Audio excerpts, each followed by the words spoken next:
우리 성경책 가슴에 안고 한 목소리로 우리의 믿음을 선포하며 고백하겠습니다. 나는 예수님을 구주로 믿습니다. 나는 구원받았습니다. 나는 이 말씀을 믿습니다. 나는 행복합니다. 아멘.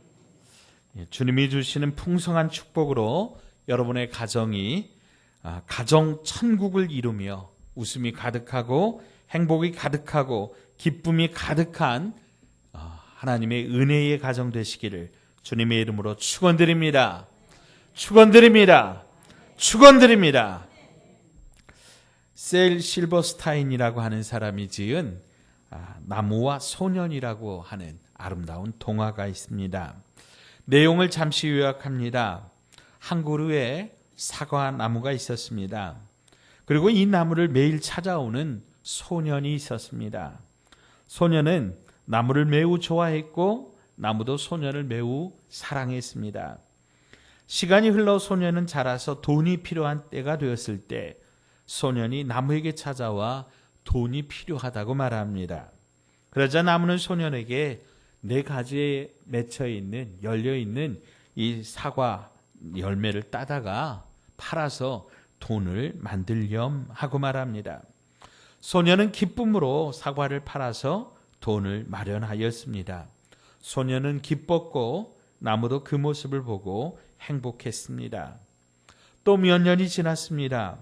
소년은 이제 혼자 거처할 집이 필요했습니다.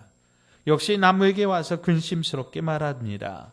그러자 나무는 내 몸인 이 가지를 잘라서 집을 지으면 되지 하고 말합니다. 소년은 나뭇가지를 잘라 거처할 집을 마련하였습니다. 그래서 소년은 기뻤고 역시 나무도 너무 행복했습니다. 오랜 세월이 흘러 소년은 청년이 되었고 나무는 이제 더욱 고목이 되었습니다. 청년이 된 소년은 먼 곳을 항해하고 싶으나 배가 없었습니다. 또 나무에게 와서 조심스럽게 말합니다. 그러자 나무가 말합니다. 내 몸을 잘라서 배를 만들면 되지. 청년은 나무의 뿌리만 남기고 맨 끝 밑 둥지만 남기고 나머지 그 모든 나무들을 만들어서 배를 만들었습니다. 청년은 참으로 기뻤고 나무 역시 행복했습니다. 그리고 오랫동안 청년은 소식이 없었습니다. 바다와 풍랑과 싸우며 항해하다가 드디어 노인이 되어 고향으로 되돌아왔습니다. 노인이 된 소년은 동네 밖 입구에 베어진 그 옛날의 그 나무를 보게 되었습니다. 피곤하고 지친 소년이 된 노인은 나무 등걸에 걸터 앉아 참으로 오랜만에 땀을 닦으며 쉼을 얻습니다. 그래서 나무는 행복했습니다. 여기서 나오는 나무는 바로 어버이를 가리킵니다. 모든 것을 자식을 위하여 아낌없이 내어주는 것이죠. 열매도 가지도 몸통도 잘라주고도 결국 뿌리만 남았지만 그 뿌리 밑둥이로라도 자식을 바치고 싶은, 자식을 안치고 싶은 그 마음, 자식이 행복하다면, 그저 기쁘다면 모든 것을 아낌없이 내어주는 것이 우리 부모님들의 마음이라고 하는 것입니다. 오늘은 어버이 주일입니다. 어버이 주일을 맞이하여 오늘 우리가 함께 읽은 두 본문을 중심으로 아낌없이 주는 사랑이라고 하는 제목으로 함께 말씀을 나누고자 합니다. 따라서 하시죠. 아낌없이 주는 사랑. 그러면 아낌없이 주는 사랑이 과연 어떤 사랑인지 같이 말씀을 함께 살펴봅니다. 야곱은 이제 죽음을 앞두고 12 자녀를 일일이 이름을 불러가면서 축복합니다. 특별히 오늘 우리가 함께 읽은 본문은 야곱이 그 아들 요셉에게 축복한 내용입니다. 그 내용의 첫 번째는 요셉은 무성한 가지라 그 가지가 담을 넘었도다 라고 하는 축복입니다. 야곱은 어려서부터 요셉을 특별히 사랑했습니다. 다른 형제들이 시기할 정도로 그렇게 사랑을 했습니다. 이렇게 특별한 사랑을 받은 요셉은 그만큼 부모의 마음을 즐겁게 해드렸고 마음을 행복하게 해드렸습니다. 흔히 미움도 자기에게서 나오고 사랑도 자기에게서 나온다고 합니다. 미움받을 행동을 하게 되면 부모의 기쁨이 되기보다 근심이 됩니다. 잠언 10장 1절에 지혜로운 아들은 아비를 기쁘게 하거니와 미련한 아들은 어미의 근심이니라. 또 17장 25절에 미련한 아들은 그 아비의 근심이 되고 그 어미의 고통이 되느니라 이렇게 말씀했습니다. 사랑하는 여러분, 여러분의 자녀들이 여러분이 부모님의 기쁨이 되시기를 주님의 이름으로 축복합니다. 자, 그러면 어떻게 사는 것이 부모에게 기쁨이 될까요? 오늘 우리가 함께 읽은 신약의 말씀 에베소서 6장 1절로 3절에 자녀들아 주 안에서 너희 부모에게 순종하라 이것이 옳으니라. 내 아버지와 어머니를 공경하라 이것은 약속이 있는 첫 계명이니 이로써 내가 잘되고 땅에서 장수하리라. 아멘. 사랑하는 여러분, 자녀들이 바르게 옳게 살아가는 것 바로 그것이 부모의 기쁨이라고 하는 것입니다. 사람에게 있어서는 사람답게 사는 길이 있어요. 아무리 세상이 요지경이라고 할지라도 사람이 걸어가야 할 바른 길이 있다라고 하는 거예요. 그것이 옳은 길인데 그 옳은 길 중에 첫 번째가 너희 부모에게 순종하라 라고 하는 것입니다. 사랑하는 여러분, 부모에게 가장 귀한 것은 자녀 그 자체입니다. 특별히 그 인격이 바르게 성장하는 것, 바르게 살아가는 것, 누가 보아도 정말 칭찬할 만한 삶을 살아가는 것, 그것이 우리 부모들이 가장 원하고 가장 기대하는 것이다 라고 하는 거죠. 특별히 우리 신앙의 부모들은 무엇보다 우리 자녀들이 믿음 가운데 진실하게 살아가는 것을 원할 것입니다. 요즘 신천지 때문에 참 많이 고통을 당하는 그런 부모들을 우리가 많이 보게 됩니다. 이단에 빠진 자녀 때문에 마음고생하고 평생 그 자녀를 걱정하는 부모님들을 보게 됩니다. 주님을 섬기는 신실한 신앙을 가지고 주님의 사랑으로 교회를 섬기며 성도들과 어려운 이웃들을 사랑으로 보듬어 품는 귀한 축복의 삶을 사는 것, 그것은 부모에게 큰 기쁨이 된다라고 하는 거죠. 요셉이 그랬습니다. 그는 비록 노예로 팔려가서 애굽 보디발 장군의 종이 되었을지라도 형이나 다른 사람들을 원망하고 신세 타령한 것이 아니라 연단의 기회로 삼아 자신의 삶을 옳게 바르게 살았다라고 하는 거죠. 그랬더니 하나님께서 요셉에게 형통한 삶을 축복으로 허락하여 주셨습니다. 사랑하는 여러분, 종 한 사람이 바르게 산다고 얼마나 바뀔까? 아닙니다. 많이 바뀌지요. 요셉이 하나님 앞에서 옳게 바르게 사니까 그가 섬기고 있던 보디발 장군의 집이 복을 받습니다. 모든 것이 바르게 세워져 갑니다. 뒤로 세던 것들이 없어지고 점점 안정되고 부유해졌습니다. 보디발 장군은 이 모든 것이 요셉 때문이라는 것을 알았습니다. 요셉이 가정에 들어오기 전하고 요셉이 가정에 들어온 후하고 너무나 달랐기 때문에 이것이 요셉 때문이라는 것을 알았다라고 하는 거죠. 그래서 요셉을 가정의 총무로 삼습니다. 모든 것을 요셉에게 맡깁니다. 그러나 요셉은 보디발 장군의 아내로 인하여 억울하게 감옥에 갇히게 됩니다. 그런데 역시 이번에도 요셉은 감옥 안에서도 정직하게 바르게 옳게 살아갑니다. 그러자 이번에는 감옥이 요셉 때문에 복을 받는 거예요. 여러분, 감옥은 원래 억울한 사람들이 갇힌 곳이에요. 그래서 그들 안은 기본적으로 분노가 깔려 있습니다. 그런데 축복의 사람 요셉이 감옥에 들어오자 감옥의 공기가 달라집니다. 서로 미워하고 죽일 것 같은 증오가 사라집니다. 왜요? 요셉이 바르게 옳게 살았기 때문입니다. 결국 간수장도 요셉에게 감옥의 모든 일을 다 맡깁니다. 하나님께서 요셉과 함께 하심을 간수장도 또 다른 죄수들도 보았고 인정했기 때문입니다. 나중에 그가 애굽의 총리가 되었을 때도 마찬가지입니다. 모든 것은 똑같습니다.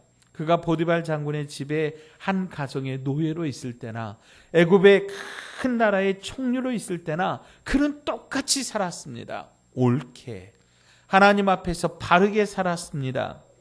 그랬더니 이 풍성한 열매가, 풍성한 가지가 그 요셉을 통하여 그 거하고 있는, 그가 있는 땅을 복되게 한 줄로 믿으시기 바랍니다.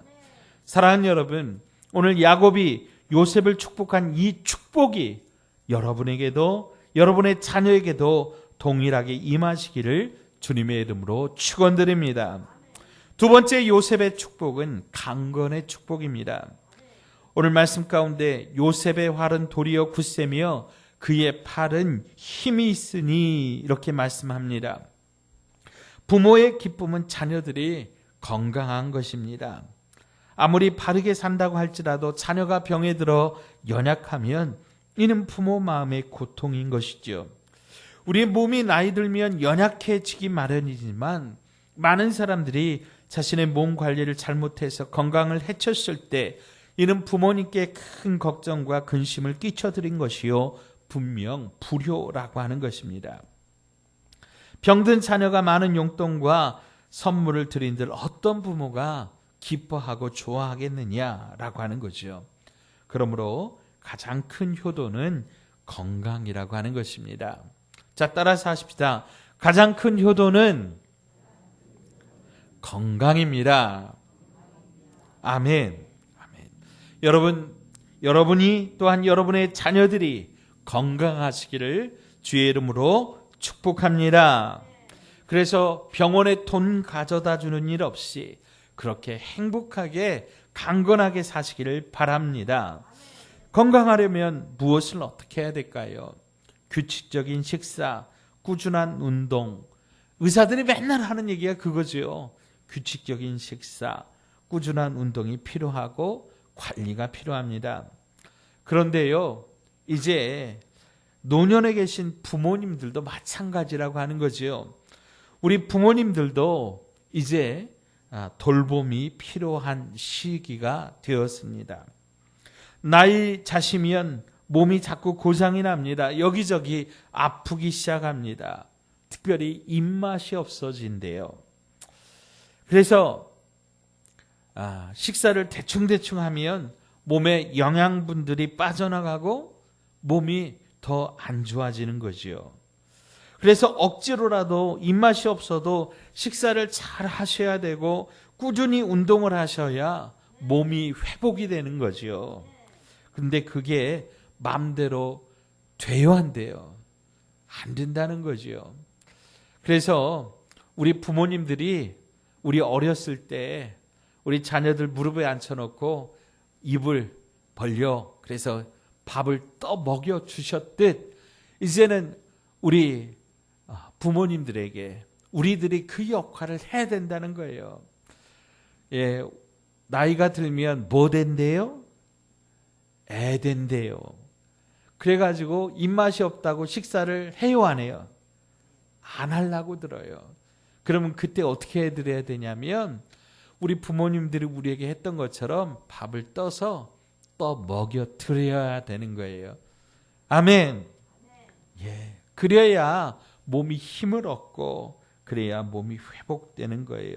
돌봄이 필요하다는 거예요. 챙겨드려야 된다라고 하는 거예요. 자, 세 번째는요. 세 번째 요셉의 축복은 형제간의 우애입니다. 아버지 야곱을 장사한 후에 요셉의 형제들이 가장 걱정했던 것들이 있습니다. 그것은 자기들이 요셉을 팔았기 때문에 혹시라도 요셉이 거기에 원한을 품고 자기들을 해치지 않을까 두려워했습니다. 지금까지는 아버지 야곱이 살아계시기 때문에 아버지 야곱의 눈 때문에 섣부르게 행동하지 않았지만 이제 야곱의 장례를 치른 후에 혹시라도 자기들을 해치지 않을까, 그래서 요셉을 찾아가 용서를 구합니다. 특별히 아버지 야곱이 요셉에게 남긴 말을 이렇게 전합니다. 창세기 50장 17절입니다. 너희는 이같이 요셉에게 이르라. 내 형들이 내게 악을 행하였을지라도 이제 바라건대 그들의 허물과 죄를 용서하라 하셨나니 당신 아버지의 하나님의 종들인 우리 죄를 이제 용서하소서 하매 요셉이 그들이 그에게 하는 말을 들을 때에 울었더라. 아멘. 자, 무슨 말이에요? 아버지 야곱이 죽기 전에 소원했던 것이 무엇이냐면 형제들의 관계가 회복되기를 원했다라고 하는 거예요. 그래서 요셉에게 형들의 죄를 용서해 주라고 그렇게 이야기를 했고, 형들에게는 뭐예요? 요셉에게 가서 용서를 구하라고 당부하셨다라고 하는 거죠. 이에 대해서 요셉이 어떻게 대답합니까? 창세기 50장 19절로 21절에 요셉이 그들에게 이르되 두려워하지 마소서. 내가 하나님을 대신하리이까. 당신들은 나를 해하려 하였으나 하나님은 그것을 선으로 바꾸사 오늘과 같이 많은 백성의 생명을 구원하게 하시려 하셨나니 당신들은 두려워하지 마소서. 내가 당신들과 당신들의 자녀를 기르리이다 하고 그들을 간곡한 말로 위로하였더라. 아멘. 사랑하는 여러분, 이 얼마나 감동스러운 장면인지요. 형제들과 우애하며 사는 삶은 축복이요, 또 진정한 효도라고 하는 것입니다. 세상 어떤 부모가 다투는 자녀들로 인하여 기뻐하겠습니까?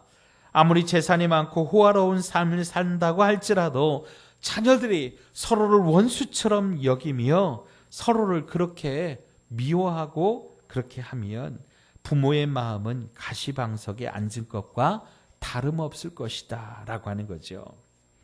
요셉은 자기를 장사꾼에게 팔아버린 형님들을 용서합니다. 형들의 자녀까지도 돌봅니다. 분명 그러한 모습이 아버지 야곱에게 큰 기쁨이 되었을 것입니다.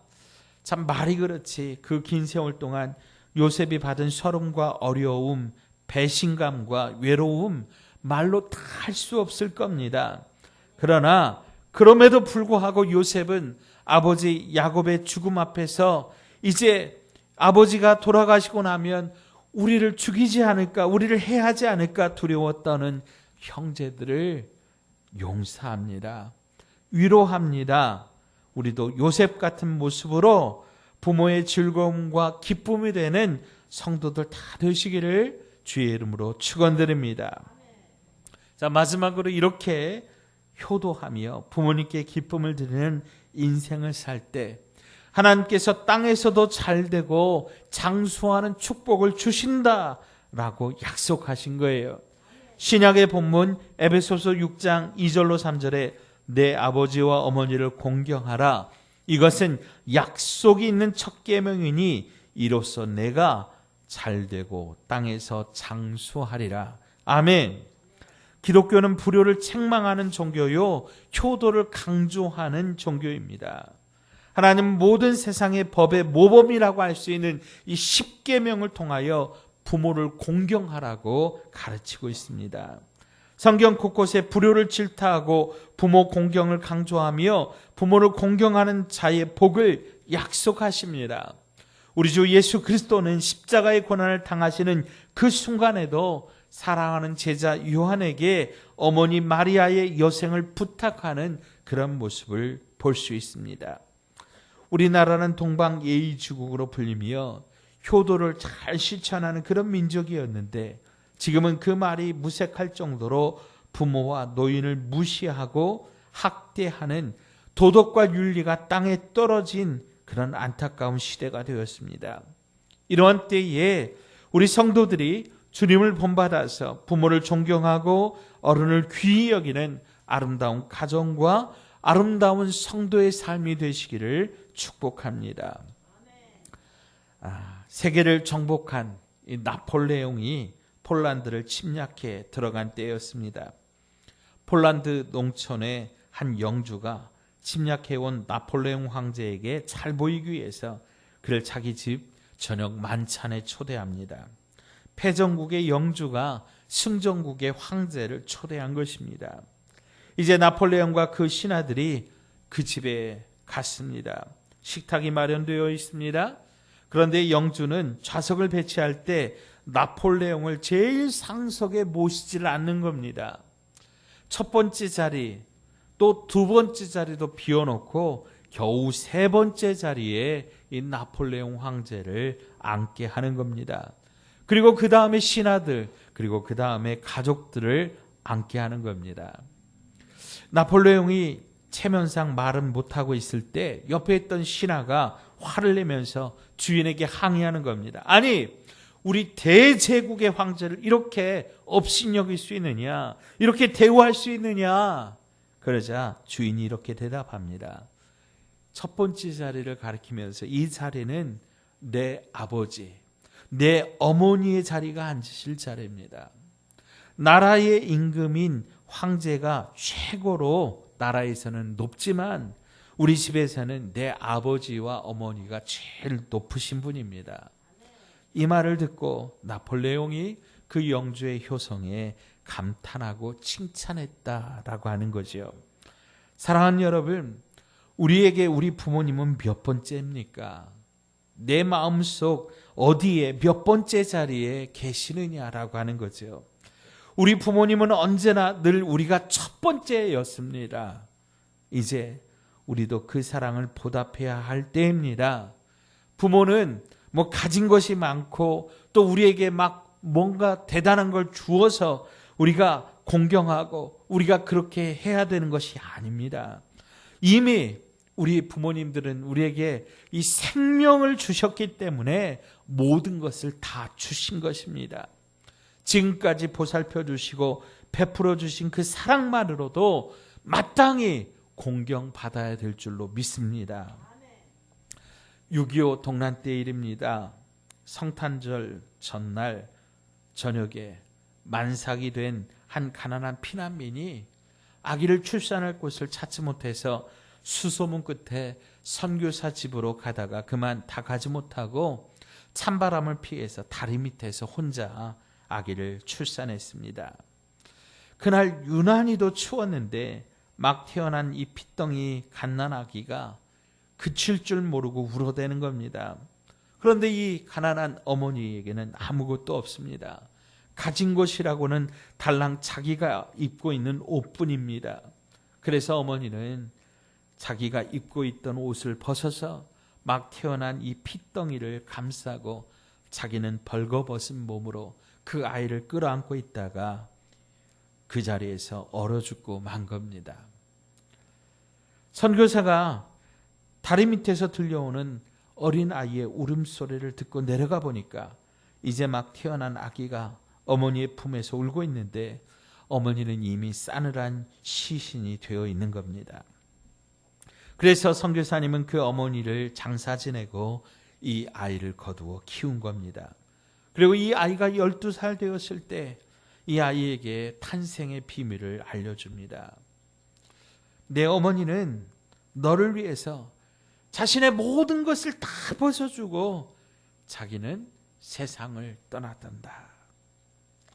이 아이는 추운 성탄절 전날에 선교사가 가르쳐준 어머니의 산소를 찾아갑니다. 그리고는 어머니의 묘지 앞에 무릎을 꿇고 기도드린 후에 자기가 입고 있던 옷을 하나씩 벗어서 어머니의 무덤을 덮어드리면서 이렇게 말합니다. 어머니, 저를 낳으실 때 얼마나 추우셨습니까?